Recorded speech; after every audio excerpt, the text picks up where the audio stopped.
हल्द्वानी घटना को लेकर मुख्यमंत्री पुष्कर सिंह धामी ने अधिकारियों के साथ की उच्च स्तरीय बैठक। पुलिस को अराजक तत्वों से सख्ती से निपटने के दिए निर्देश। कहा, किसी भी उपद्रवी को बख्शा नहीं जाएगा।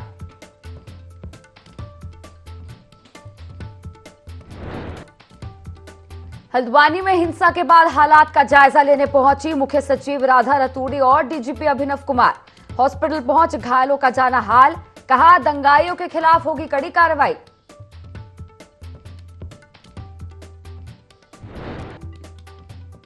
भड़की हिंसा के बाद डीएम ने की प्रेस कॉन्फ्रेंस। कहा, पुलिस वालों को थाने में जिंदा जलाने की कोशिश की गई।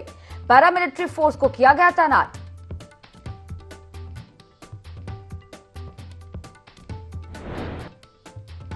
हल्द्वानी घटना पर शुरू हुई सियासत। कांग्रेस प्रदेश अध्यक्ष ने सरकारी तंत्र और उत्पात मचाने वाले लोगों के खिलाफ जांच कर कार्रवाई की करी मांग। कहा, कांग्रेस दंगाइयों का नहीं करती समर्थन।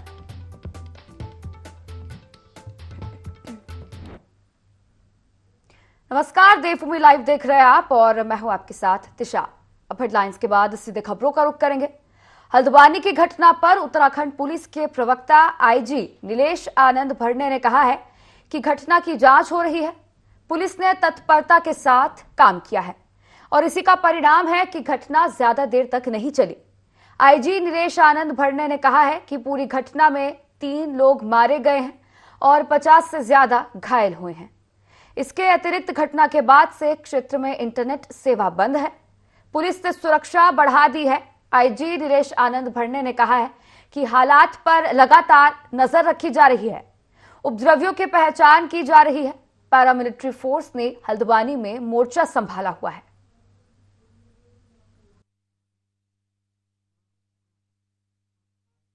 माननीय न्यायालय के आदेश पर जो है हल्द्वानी थाना अंतर्गत बनफुलपुरा क्षेत्र में जो है पुलिस वहां संयुक्त कार्रवाई में जो गई थी, उस पे जो है हमारी पुलिस प्रशासन की टीम पे जो है कल पथराव हुआ, आगजनी हुई उसमें।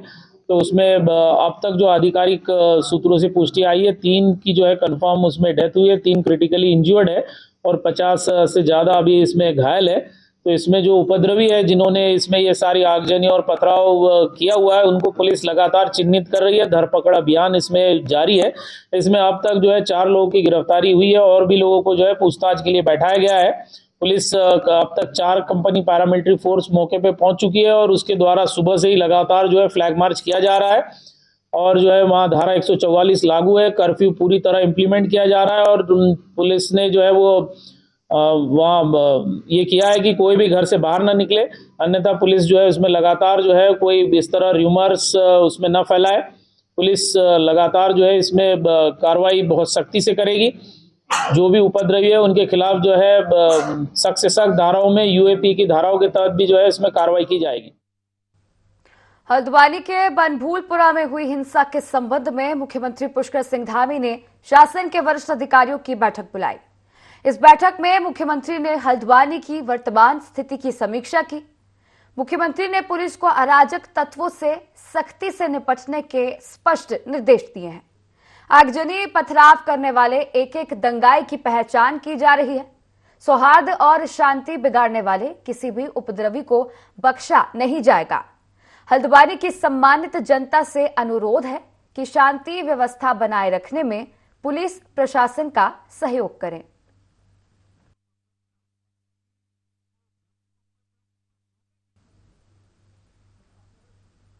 हल्द्वानी के बनभूलपुरा में हुए उपद्रव को लेकर नैनीताल की जिलाधिकारी वंदना सिंह ने प्रेस कॉन्फ्रेंस करते हुए मामले की जानकारी दी है। पत्रकारों से बात करते हुए उन्होंने कहा है कि उपद्रव के दौरान बड़ी संख्या में पुलिस के जवान घायल हुए हैं और कई वाहनों को उपद्रवियों ने आग लगाई है, जिसकी वजह से इंटरनेट सेवाएं बंद हैं। बता दें कि गुरुवार को हल्द्वानी के बनभूलपुरा में पुलिस टीम सरकारी जमीन पर हुए अतिक्रमण को हटाने पहुंची थी। तभी स्थानीय लोगों ने पुलिस टीम पर पथराव कर दिया, जिसमें 2 लोगों की मौत हो गई। हल्द्वानी अतिक्रमण हटाने पहुंची पुलिस की टीम लोगों द्वारा पथराव किया गया और इसी में 2 लोगों की मौत हुई।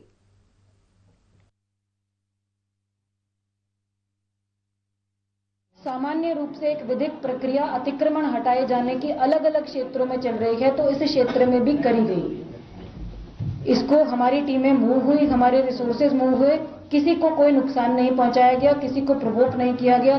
पीसफुली डिमोलिशन ड्राइव शुरू हुआ, प्रिवेंशन के लिए फोर्स लगाई गई, अतिक्रमण की कार्रवाई के लिए जितनी फोर्स रिक्वायर्ड होती है वो लगाई गई, लेकिन कुछ अराजक तत्वों के द्वारा अनप्रोवोक्ड, अनहार्म्ड, अनटच्ड तरीके से पूरी कार्रवाई होने के बाद भी बड़ी मात्रा में with in half an hour इकट्ठा होकर जो है हमारी जो टीमें हैं नगर निगम की, उन पर पहला अटैक किया गया पत्थरों के माध्यम से।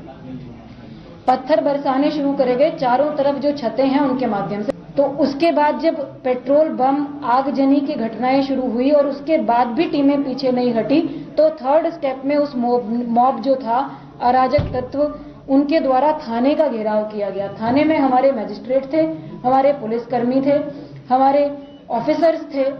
उसके बाद जो है फोर्स इस्तेमाल करने के आदेश दिए गए, कर्फ्यू इंपोज करा गया, फायर ओपन करने के आदेश दिए गए। मुख्यमंत्री पुष्कर सिंह धामी 2 दिवसीय दौरे पर लोहाघाट आ रहे हैं।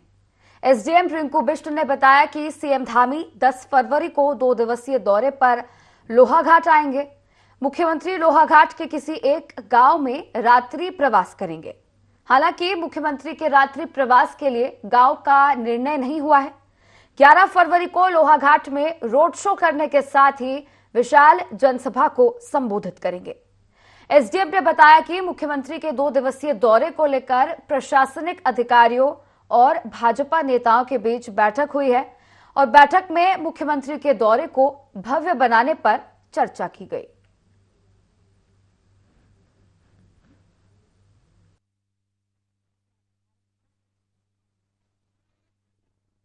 शो है और एक नाइट स्टे का भी प्रोग्राम है।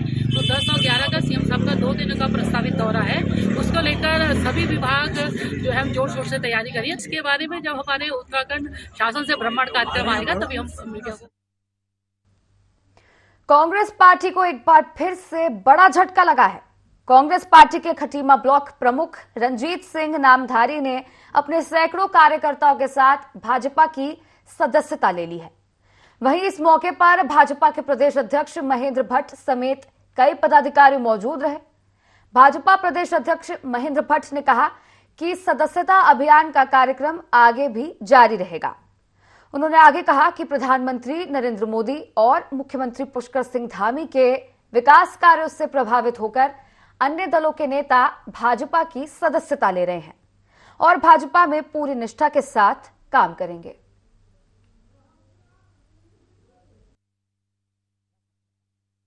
जो हमारे मुखिया हैं श्री पुष्कर सिंह धामी जी, अभी 2.5 साल के कार्यकाल में उन्होंने प्रदेश को ऐसी ऊंचाइयों में पहुंचा दिया कि पूरे विश्व में हमारे इस उत्तराखंड का डंका बोल रहा है। उन्हीं के कामों से प्रभावित होकर मैंने आज बीजेपी पार्टी की सदस्यता ली है। माननीय धामी जी के नेतृत्व में हमारा प्रदेश बहुत आगे जा रहा है और अपने पूरे क्षेत्र पंचायत सदस्य और अपने विकास खंड के तमाम वहाँ के जो मेरे भाई हैं, जो वहाँ के कार्यकर्ता हैं, कांग्रेस पार्टी को छोड़ के आज बीजेपी में वो लोग शामिल हुए हैं। दूसरे दलों से जब बड़ी संख्या में लोग आते हैं तो पार्टी का कुनवा बढ़ता है, हमारा मत प्रतिशत बढ़ता है। और हमने शुरू में कहा ना, बूथ पर हम 80% पोलिंग का 80% मतलब भाजपा पक्ष में उस रणनीति के हम काम कर रहे हैं और लगातार दूसरे दलों के जो प्रमुख लोग हैं बीजेपी से जुड़ रहे हैं, को प्रधान है, ब्लॉक प्रमुख हैं, हर समाज का व्यक्ति हमसे जुड़ रहा है। ये कारण है कि देश के अंदर मोदी जी के का जो कार्य है, पुष्कर धामी जी की जो नीतियां हैं, उनसे प्रभावित होकर सब लोगों का आना सिलसिला आने का बना हुआ है। हम सबका स्वागत कर रहे हैं। कांग्रेस पार्टी ने लोकसभा चुनाव की तैयारियां तेज कर दी है। इसी कड़ी में टिहरी लोकसभा क्षेत्र के पदाधिकारी और कार्यकर्ताओं की बैठक हुई। इस बैठक की अध्यक्षता टिहरी लोकसभा के कोऑर्डिनेटर मंत्री प्रसाद नैथानी ने की। इस मौके पर मंत्री प्रसाद का कहना है कि लोकसभा चुनाव को मजबूती से लड़ने को लेकर पदाधिकारियों के साथ रणनीति तैयार की गई है। उन्होंने कहा कि प्रथम चरण में महानगर और जनपद स्तर की बैठकों का सिलसिला शुरू किया गया है। उन्होंने बताया कि 3000 पोलिंग बूथ कमेटियां बना दी गई हैं।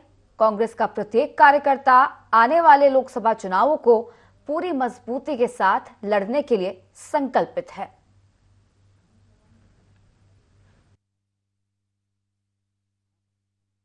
चुनाव होने जा रहा है और उसमें ऑल इंडिया कांग्रेस कमेटी की तरफ से हमको टिहरी पार्लियामेंट सीट का कोऑर्डिनेटर बनाया गया, जिसके तहत हमने पहले राउंड का जो प्रथम चरण था जनपद और महानगर की बैठकों का हमने सिलसिला शुरू किया है।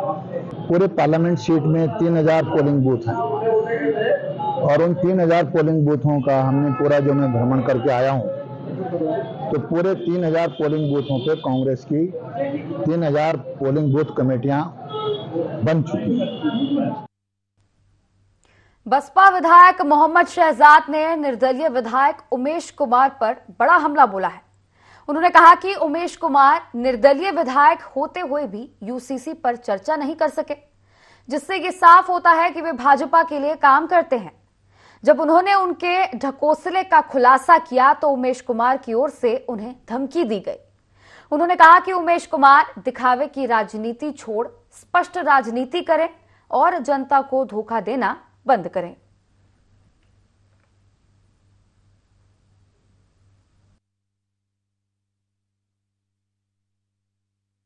हम सदन को चलाना चाहते थे, चर्चा हुई है, बहुत लोगों ने अपनी बात रखी है, वैसे उसे भी बात रखना चाहिए। कल उसका दिन था, बोला तो नहीं ना, सदन में दिखाई तो नहीं दिया ना, तो क्या लिया रहा है? बीजेपी का आदमी है, बीजेपी का कहना चलता है। जो गदरपुर के थाना कौशलपुर की पुलिस ने एक युवक के अंधे कत्ल का पर्दाफाश किया है। इस मामले में पुलिस ने 2 लोगों को गिरफ्तार भी किया है। मृतक युवक एक डीजे में काम करता था। मृतक के भाई ने पुलिस में उसके गुम होने की रिपोर्ट दर्ज कराई थी, जिस पर जांच कर पुलिस ने युवक की हत्या का मामला पाया। युवक को उसके ही साथ काम करने वाले 2 लोगों ने लाठी डंडों से मारपीट कर हत्या कर दी। पुलिस ने दोनों आरोपियों को गिरफ्तार कर लिया है। को गिरफ्तार किया है। नामजद अभियुक्त है रोहित पुत्र धर्म सिंह, ये भी लगड़ा भोज का है, और मोहित ये भी पुत्र रामपाल सिंह, ये दोनों लगड़ा भोज का है। तो ये ओवरऑल मामला ऐसा हुआ था कि ये तीनों मिलके डीजे का काम करते थे। ये रोहित के घर में ही ये मतलब जो है विशाल ये उसके साथ में ही रहता था, और ये तीनों मिलके डीजे का काम कर रहे थे। तो इनको इनमें जो है उस दौरान जो है बातचीत हुई, डीजे के जो पैसा है उसके साझेदारी के लेकर कुछ वाद विवाद हुआ। इसके अलावा जो ये तथ्य और भी पूछताछ में सामने आया कि रोहित की साली जो है उसके ऊपर इसको शक था कि ये विशाल की जो है नज़र रख रहा है करके। तो इन दोनों चीज़ों का कहीं ना कहीं उसके मन में एक ये हो गया था। इसके ऊपर लेके उन दोनों का आपस में एक उस टाइम पे बहसबाजी हुई, उसके बाद हाथापाई हुई, और उसके बाद फिर उन्होंने वार करके, डंडे से वार करके उसकी जो है वहाँ पे हत्या कर दी। इसके बाद जो है इन्होंने बॉडी को वहाँ पे फ्लाईओवर के पास हाईवे पे वहाँ पे इन्होंने मतलब सबूत नष्ट करने के उद्देश्य से वहाँ पे उन्होंने डिस्पोज ऑफ किया था। तो ये घटनाक्रम पूरा इनके द्वारा पूछताछ में खोला गया। इसमें जो पूरी टीम है उन्होंने मोबाइल सर्विलेंस और मैनुअल तरीके से भी इसमें बहुत मेहनत की है और दोनों अभियुक्तों को गिरफ्तार किया है। सुहावने मौसम के बीच शीतकालीन क्रीड़ा स्थली औली में पर्यटकों का जमावड़ा लगा हुआ है। वहीं औली की बर्फीली ढलानों के बीचों बीच बर्फ से लबालब है। पर्यटक भी औली की बर्फीली हसीन वादियों का दीदार कर बर्फ में अटखेलियां कर रहे हैं। Ski and snow board association Uttarakhand से जुड़े उत्तराखंड स्कीइंग टीम के संयोजक रविंद्र कंडारी ने बताया कि Uttarakhand alpine skiing and snowboard team के एथलीट स्कीइंग स्लोप पर प्रैक्टिस करने पहुंच रहे हैं। खेलो India national winter games Gulmarg आयोजन समिति से आगे के निर्देश मिलने पर ही टीम उत्तराखंड की गुलमर्ग जाने को लेकर कुछ निर्णय लिया जा सकेगा।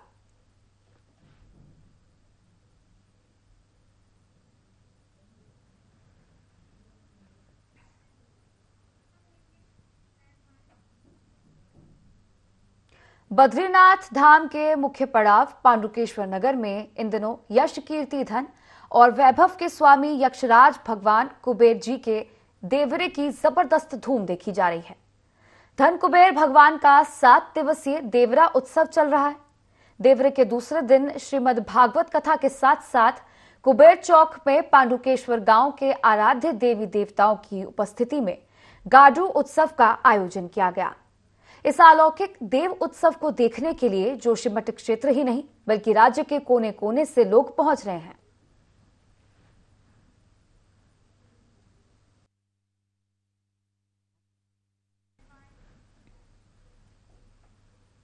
उत्तराखंड विधानसभा सत्र खत्म होने के बाद कांग्रेस विधायक आदेश चौहान ने समान नागरिकता कानून पर सवाल खड़े कर दिए हैं। बता दें कि उत्तराखंड में विधानसभा सत्र चल रहा था। इसी दौरान समान नागरिकता पर सत्र में काफी चर्चा हुई, जबकि अन्य किसी मुद्दे पर चर्चा नहीं की गई, जिससे नाराज विधायक आदेश चौहान ने कहा कि सरकार को विधानसभा सत्र में केवल यूसीसी बिल लाना था। सरकार ने बाकी मुद्दों पर कोई ध्यान नहीं दिया और ये यूसीसी केवल जनता पर थोपा गया है। विधायक आदेश चौहान ने कहा कि सरकार ने गन्ने का मूल्य बढ़ाने पर कोई चर्चा नहीं होने दी, वहीं अन्य समस्याओं को सरकार ने दरकिनार कर दिया।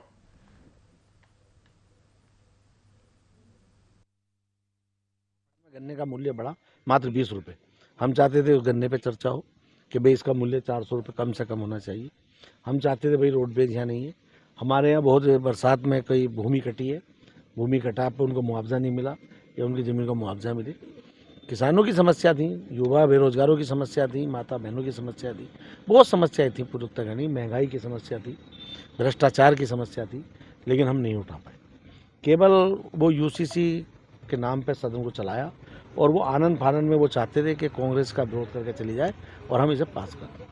हमने फिर उनको कहा कि भाई हम इस पर चर्चा चाहते हैं, इस पर लंबी बहस हो और इसे प्रवर समिति को सौंपा जाए। एक समिति होती विधायकों की जिसको सौंपना चाहिए, लेकिन सरकार ने उसको भी नहीं माना। भारतीय जनता पार्टी ने गांव चलो अभियान को लेकर मुख्यमंत्री पुष्कर सिंह धामी समेत सरकार के मंत्रियों और पार्टी के सभी पदाधिकारियों की जिम्मेदारी तय की है। लोकसभा चुनाव को देखते हुए 9 से 11 फरवरी तक चलने वाले इस अभियान में मुख्यमंत्री लोहाघाट विधानसभा में प्रवास करेंगे। हालांकि कांग्रेस ने सरकार के फैसले को पैसों की बर्बादी बता दिया है। उपनेता प्रतिपक्ष भुवन कापड़ी का कहना है कि भाजपा की कथनी और करनी में हमेशा फर्क रहा है। उन्होंने पिछली सरकार के केंद्रीय नेतृत्व में कहा था कि सभी सांसद एक गांव गोद लेंगे। सांसदों की ओर से गांव गोद तो लिया गया, लेकिन क्या भाजपा के सांसद ऐसा गांव दिखा सकते हैं जहां कुछ काम हुआ हो?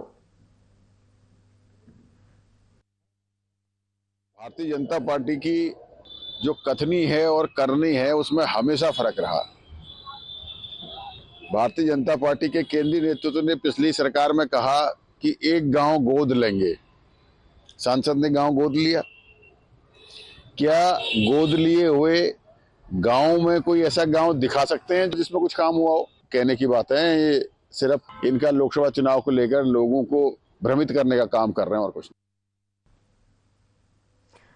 तो देखिए, भारतीय जनता पार्टी ने गांव चलो अभियान का आगाज कर दिया है और इसी को लेकर मुख्यमंत्री पुष्कर सिंह धामी समेत सरकार के मंत्रियों और पार्टी के सभी पदाधिकारियों को जिम्मेदारी सौंपी गई है। बता दें कि लोकसभा चुनाव को देखते हुए बीजेपी ने गांव चलो अभियान का आगाज कर दिया है और आज यानी 9 फरवरी से शुरू होकर 11 फरवरी तक ये चलेगा।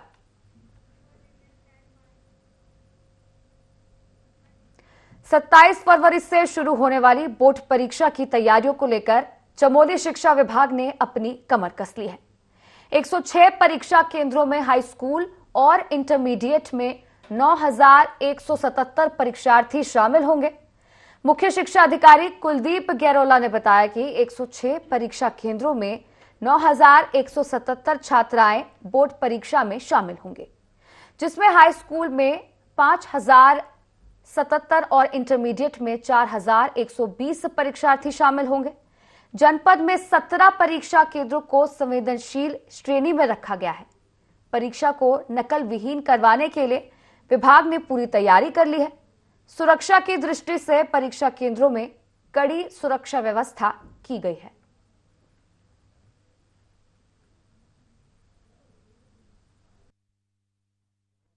इस समय हमारे पास कुल 106 केंद्र हैं, जिसमें से ये 100 केंद्र मिश्रित हैं और 6 केंद्र ऐसे हैं जो केवल हाई स्कूल हैं। हमारे जो पूरे बच्चे भाग ले रहे हैं इसमें 5,057 बच्चे तो हाई स्कूल में हैं और 4,120 बच्चे इंटरमीडिएट में हैं। तो हमारी पूरी तैयारी है। हमने बोर्ड में इसकी संबंधित बैठक भी होने वाली है। हमने प्रशासन से केंद्रों में जो सुरक्षा व्यवस्था और की बात करिए, कस्टोडियन की नियुक्ति हमने कर दी है क्योंकि हमारे यहाँ क्या होता है कि परीक्षा केंद्र में विद्यालय एक से अपना ही विद्यालय केंद्र नहीं होता है, बहुत विशेष परिस्थितियों को छोड़ करके। लोकसभा चुनाव में कांग्रेस अग्निवीर योजना की खामियों को प्रमुखता से उठाने जा रही है। कांग्रेस के पूर्व सैनिक विभाग के पूर्व राष्ट्रीय अध्यक्ष कैप्टन प्रवीण सिंह डाबर ने प्रेस वार्ता करते हुए अग्निवीर योजना को लेकर सरकार पर जमकर निशाना साधा। उन्होंने अग्निवीर योजना को युवा विरोधी बताया है। डाबर का कहना है कि यदि 2024 में इंडिया अलायंस की सरकार आती है तो इस स्कीम को बंद कर दिया जाएगा। कैप्टन प्रवीण डाबर ने कहा कि प्रधानमंत्री नरेंद्र मोदी अब तीसरी बार फिर नहीं आने वाले और एंटी मोदी लहर शुरू हो चुकी है और देश का एक भी पूर्व सैनिक वन पेंशन, वन रैंक और अग्निवीर योजना को लेकर भाजपा को वोट नहीं देने वाला।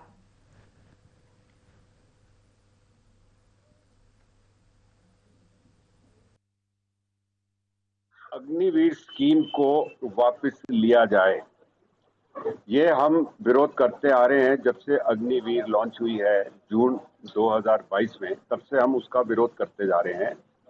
लेकिन बाद में एक और चीज सामने आई कि जो 1.5 लाख युवा जिनका रिक्रूटमेंट प्रोसेस पूरा हो चुका था, उन्होंने अपना मेडिकल भी पास कर लिया, उन्होंने अपना रिटर्न भी पास कर लिया, उन्होंने अपना फिजिकल भी पास कर लिया। जब अग्निवीर स्कीम लागू हुई तो ये 1.5 लाख युवा जिनकी नॉर्मल प्रोसेस में आर्मी, नेवी, एयरफोर्स में भर्ती हो जानी थी, उनको नहीं लिया गया। हम ये चाहते हैं, जो हमारी मांग पहले भी की, कि अग्निवीर स्कीम को जो है आप वापस लीजिए और जो ओल्ड रिक्रूटमेंट सिस्टम है उसकी बहाली करिए। यमुना मसूरी पेयजल योजना के अंतर्गत शहर की अधिकांश सड़कों को पेयजल निगम द्वारा खोदा जा रहा है, जिससे सड़कों पर मिट्टी के ढेर लग गए हैं और बारिश होने के कारण मिट्टी के ऊपर हो रही फिसलन से आने जाने वाले 2 पहिया वाहन दुर्घटनाग्रस्त हो गए। जबकि नगर पालिका परिषद मसूरी से पेयजल निगम ने अनुमति नहीं ली है। इस मामले में नगर पालिका ने पेयजल निगम को नोटिस जारी कर दिया है। स्थानीय रहवासियों में भी इसे लेकर आक्रोश है।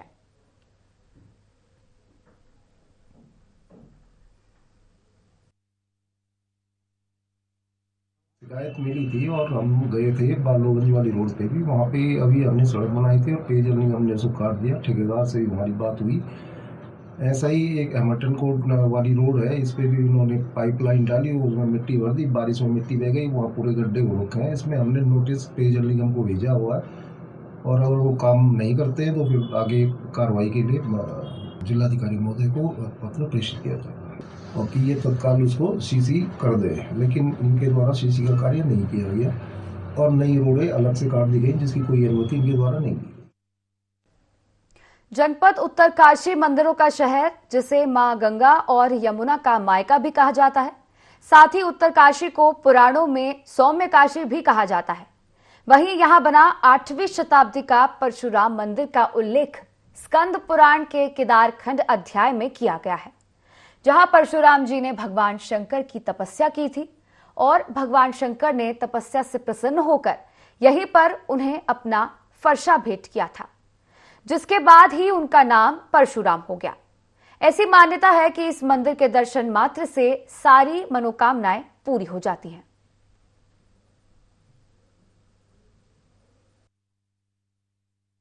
काशी को सौम्य काशी भी संबोधित किया गया है और क्योंकि सौम्य काशी, क्योंकि परशुराम भगवान का मंदिर है। परशुराम जी बड़े क्रोध रूप वाले थे और जब उन्होंने यहाँ तपस्या की तो उनका जो स्वरूप था वो सौम्य हो गया, इसलिए उत्तरकाशी को सौम्य काशी नाम से भी जाना जाता है। और मंदिर के गर्भगृह की अगर हम बात करें, मंदिर के गर्भगृह में जो शिला है, एक ही शिलाखंड पे, काली शिलाखंड पे।